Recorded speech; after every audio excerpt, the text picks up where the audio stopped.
Illinois passed the toughest AI law in American history just 3 days ago. And here's the shocking part. OpenAI and Anthropic asked for it. The law includes up to $3 million per violation, mandatory third-party audits, and whistleblower protections. So why would the companies that are building the most powerful AI on the planet ask their own government to audit them? The answer involves a billionaire Trump advisor, a $3 billion AI portfolio, and a federal government that may try to kill this law before it takes effect. So let me give you the context that makes this genuinely surprising. Before Illinois Senate Bill 315, which is the AI law that was just passed 3 days ago, there was Senate Bill 3444, which was a different AI bill. Now that bill gave AI companies a liability shield. OpenAI endorsed it. The backlash was immediate. One commentator called it a contender for worst AI bill of all time. Then OpenAI's representative submitted a written testimony doing something almost unheard of today. They publicly disavowed their own position. They said, quote, "We do not support the liability safe harbor. We were silent on that provision, and some took it as an endorsement of a no liability framework," end quote. So in a way, they walked away from legal immunity and they instead endorsed a bill that had actual teeth, like the one we're talking about now. This appears to be the first time ever that OpenAI has endorsed a mandatory third-party audit in a state bill. And that's the kind of AI business intelligence that you're not getting from mainstream news networks. It's why this channel exists and why it was created, to give business owners the story behind the story. If that's valuable to you, hit subscribe. I release new videos like this every week, which breaks down the regulatory landscape and captures every development. So why did OpenAI ask to be regulated in the first place? OpenAI's chief global affairs officer framed it this way. Quote, "We can't repeat the mistakes made during the rise of social media when stronger safeguards were not put in place until the platforms were already deeply embedded in young people's lives," end quote.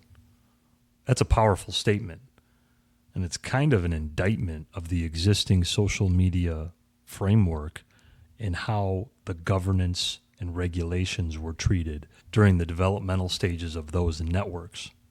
The translation here is that OpenAI watched Meta and TikTok and others spend a decade getting dragged through congressional hearings, class action suits, and public outrage, and they're now trying to get ahead of that type of scrutiny.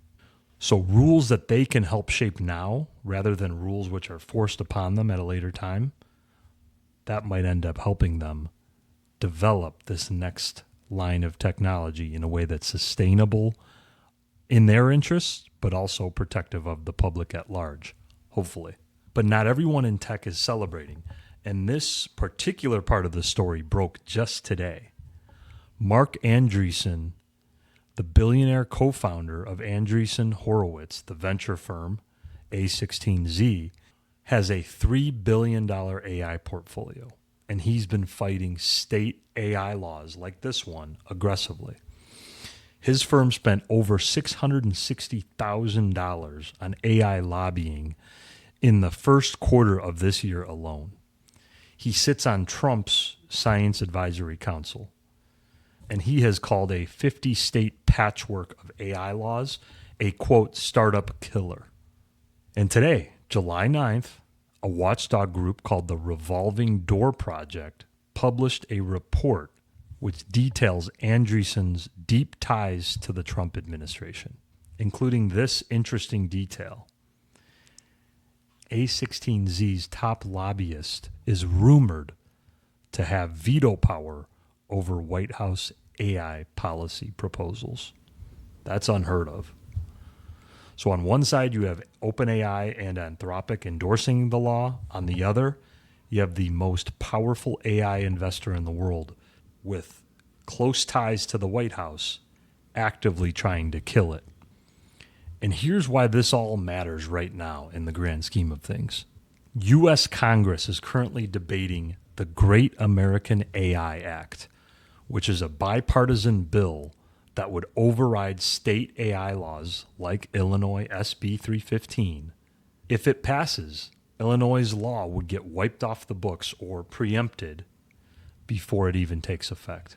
Illinois SB 315 takes effect January 1st of 2027, so less than 6 months away.